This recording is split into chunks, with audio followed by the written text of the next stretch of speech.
Hi, I'm Paul Harbour for NewEnglandGolfer.com, and with me again is noted architect Brian Silva. Brian, I'd like to talk about bite-off holes. They're my favorite golf hole to play, but I don't think many of our viewers know what they are. Can you give them a description of? Well, Paul, probably the classic bite-off hole that not all your viewers have played, but I guarantee they've seen, is the 18th at Pebble Beach. When you're standing on the tee, the Pacific Ocean is a hazard on the diagonal, and the players are allowed to make a choice off the tee. They can hit it out to the right and not challenge the hazard, or they can hit it down the left side and challenge the hazard. If they're successful in that, their second shot is easier. And that's a good example of risk and reward in design. If you take a little chance on a shot and you're successful, you're usually left with an easier second shot.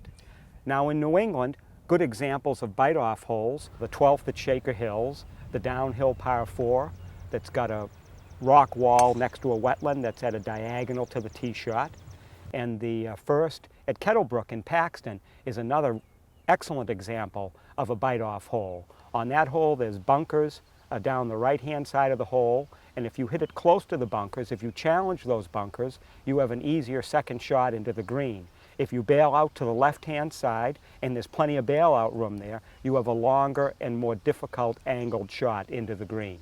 Even though a player might recognize what a bite-off hole is, I think it's interesting what an architect like myself wants a player to do on a bite-off hole.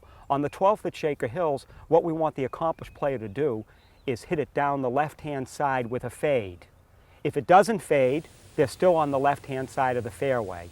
If it does fade, they've bit off some of the hazard and they have an easier and shorter second shot to the green. That's what we want the accomplished player to be able to do to fail positively.